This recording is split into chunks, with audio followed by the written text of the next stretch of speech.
നമസ്കാരം. പ്രായപൂർത്തിയായ ഒരാൾ ആരുടെയെങ്കിലും പാദപൂജ ചെയ്യുകയാണെങ്കിൽ അത് അവരുടെ ഇഷ്ടം എന്ന് അവഗണിക്കാം. എന്നാൽ കുട്ടികൾ പാദപൂജ ചെയ്യുന്നതല്ല, അവരെ കൊണ്ട് ചെയ്യിക്കുന്നതാണ്. അത് ശുദ്ധ മാടമ്പിത്തരമാണ്. ജന്മിമാർ അടിമകളെ കൊണ്ട് ചെയ്യിച്ചിരുന്നതാണ് പാദപൂജയും പാദസേവയുമൊക്കെ. നമ്മുടെ കുട്ടികൾ ആരുടെയും പാദസേവകരാവേണ്ടവരല്ല. പാദപൂജ കൊണ്ട് സൃഷ്ടിക്കുന്നത് പാദസേവകരെയാണ്. പാദത്തെ എന്നല്ല, വ്യക്തികളെ പോലും കുട്ടികൾ പൂജിക്കേണ്ടതില്ല. ഗുരുക്കന്മാരോട് ബഹുമാനം മാത്രമേ ആവശ്യമുള്ളൂ. പൂജനീയ ഗുരുക്കന്മാരുടെ ആവശ്യമില്ല. ബഹുമാനം കാണിക്കുക എന്നാൽ അവരുടെ അറിവിനെ അംഗീകരിക്കുന്നു എന്ന് മാത്രമാണ് അർത്ഥം. കുട്ടികൾ ധിക്കാരികൾ ആകരുതെന്നേയുള്ളൂ. പക്ഷേ ചോദ്യം ചെയ്യുന്നവരാകണം. തല ഉയർത്തി നിന്ന് ചോദിക്കുന്ന കുട്ടികളാണ് ഈ ലോകത്തെ മുന്നോട്ട് നയിക്കേണ്ടത്. തല കുമ്പിട്ട് നിന്ന് പാദം കഴുകുന്നവരല്ല ഉണ്ടായി വരേണ്ടത്. സ്പോട്ട്ലൈറ്റ് ആരംഭിക്കുന്നു. പാദസേവകരെ സൃഷ്ടിക്കാനോ വിദ്യാഭ്യാസം? ഒന്നും തിരിച്ചു കിട്ടാതെ നൽകുന്നതിനെ വിദ്യ എന്ന് പറയുന്നു എന്നാണ് ശങ്കരഭാഷ്യം. അതെങ്കിലും പാലിക്കുന്നവരാണെങ്കിൽ കുട്ടികളിൽ നിന്ന് പാദപൂജ ആഗ്രഹിക്കില്ല. ദൈവം എന്നാൽ സ്നേഹമാണെന്ന് അറിയുന്നവർക്ക് മാത്രമേ നന്മയുടെ ഗുരുവാകാൻ കഴിയൂ എന്നാണ് സ്വാമി വിവേകാനന്ദൻ പറഞ്ഞത്. ദൈവം എന്നാൽ അനാദിയായ സ്നേഹമാണെന്ന് ആദ്യം അറിയണം. അങ്ങനെ അറിയുന്നവർക്കാണ് നന്മയുടെ ഗുരുവാകാൻ കഴിയുക.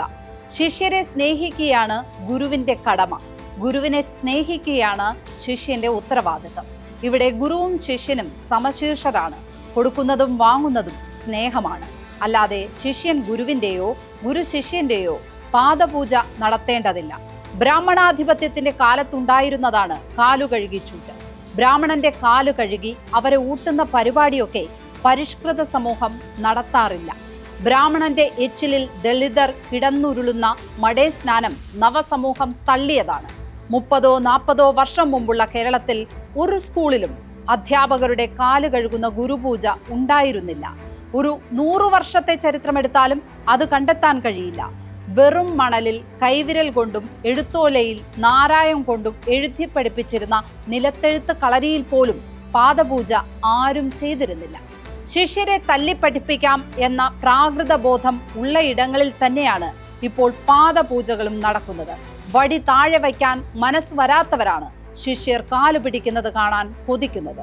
അപ്പോൾ എവിടെ നിന്നാണ് ഈ പാദപൂജയുടെ വരവ്? കാല് കഴുകുന്നതും ചുംബിക്കുന്നതും തുടങ്ങിയത് ഇന്ത്യയിലല്ല, യൂറോപ്പിലാണ് എന്നാണ് ചരിത്രം പറയുന്നത്. റോമ സാമ്രാജ്യത്തിൽ ചുമതലയേൽക്കുന്ന രാജാക്കന്മാർ മാർപ്പാപ്പയുടെ കാല് ചുംബിച്ചിരുന്നതായി രേഖകളുണ്ട്.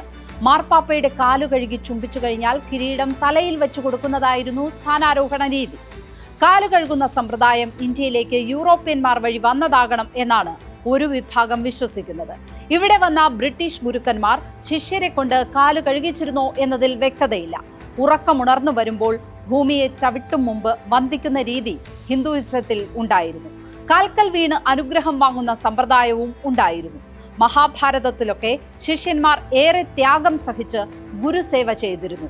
കോൺസ്റ്റബിൾമാരെ കൊണ്ട് വീട്ടുവേല ചെയ്യിക്കുന്ന IPS മേലാളന്മാർ ഇന്നുമുണ്ട്.